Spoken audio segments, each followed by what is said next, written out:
Okay. అదేవిధంగా కుంట్లూరు వెంకటేష్ గౌడ్ అనగానే ఒక సినీ నటుడు, సినీ డైరెక్టరు, సినీ ప్రొడ్యూసరు, రాజకీయ నాయకుడు, ప్రజాసేవకుడు, లాయరు, ఒక్క మనిషికి ఇన్ని డెసిగ్నేషన్స్ అసలు ఎలా సాధ్యం ఇది? నాకు బాగా చదువుకోవాలనే పట్టుదల చిన్నప్పుడే ఉండే. పోలీసులతోటి బాగా గొడవ పడుతుంటే న్యాయం గురించి అడిగినప్పుడు వాళ్ళ చట్టాలు అవి ఇవి మాట్లాడుతుండే కదా. అప్పుడు ఈ కాలేజ్ డేస్లో ఇంటర్మీడియట్ తెలియదు. అది న్యాయం ఏందో తెలుసుకోవాలి, మనం కూడా ప్రజలు తిరుగుతాం కాబట్టి కొనుక న్యాయం చేయాలంటే మనకు చట్టం తెలియాలి కదా అని లా కంప్లీట్ చేసిన. సినిమా రంగంలో శ్రీహరి గారు నా మంచి ఫ్రెండ్. ఎట్లా ఉన్నట్టుండి ఒకసారి నన్ను ఎందుకో ఆలోచన చేసి గౌడ్ సాబ్ నా సొంత సినిమా ఒకటి హనుమంతు అనే సినిమా తీస్తున్నా, దాంట్లో ఒక క్యారెక్టర్ ఉంది చేయాలన్నాడు. నాకెందుకు అన్నా ఇవన్నీ, నాకు గోల్ పొలిటికల్ ఎమ్మెల్యే కావాలనే గోల్ అని అన్నా. లేలే నువ్వు చేయాలి బాగుంటున్నాను. దాని మీద చాలా చర్చ అయింది. వాళ్ళ తమ్ముడు వాడు గొడవ పడ్డాడు వాళ్ళ ఇంట్లో, అంత పెద్ద క్యారెక్టర్ ఆయనకి ఎట్లా ఇస్తావు, ఆయన సినిమా గురించే తెలియదు, అసలు డైలాగ్ తెలియదు, కెమెరా తెలియదు, యాక్షన్ తెలియదు, నువ్వు ఎట్లా ఇస్తావు అని బాగా గొడవ పెట్టుకున్నావు అలా మిసెస్ వాళ్ళ బ్రదరు. లాస్ట్కు శ్రీహరి అన్నాడు పర్ఫెక్ట్గా తన అయితే చూడవుతాడు అని చెప్పేసి ఫస్ట్ డే షూటింగ్ పోతే ఆ యూనిట్ మొత్తం అందరు చూస్తారు వీడు ఎట్లా చెప్తాడని చెప్పేసి. నేను కొత్త కదా ఫస్ట్ సినిమా. ఓకే.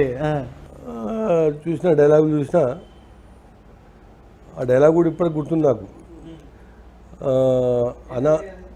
అన్న నీ ప్రాణానికి ఏదో డేంజర్ ఉందంట, వీడు మస్తు జోష్యం చెప్తుంది నీకు అంటే చెప్తే పైకి పంపిరా అంట శ్రీహరిని.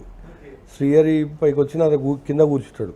ఏమరా నా ప్రాణానికి ఏదో డేంజర్ ఉందంట అంటే అవునన్నా నిజమేనా, అరే అవులే ఈ రేఖ చూసినావరా ఆయుష్ రేఖ చక్కగా నాశనం వేలకు ఎట్లుందో, ఇక్కడ ఉట్టిచ్చేది బ్రహ్మ ఉట్టిస్తాడు, పైకి పంపించేది దాసు పంపిస్తాడు, నా ప్రాణానికే డేంజర్ అని చెప్తావరా నువ్వు అనే ఇట్లాంటి డైలాగులు ఉన్నాయి.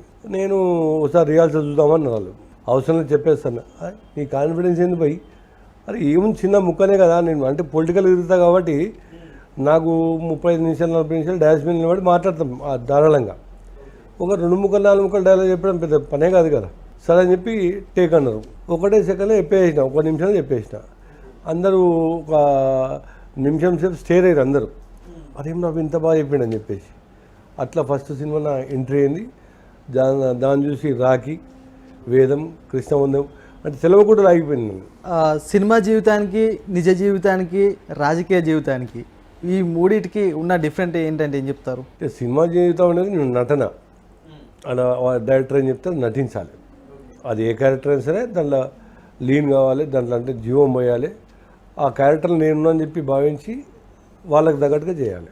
దీంట్లో ఒక ఫేస్ ఉంటుంది.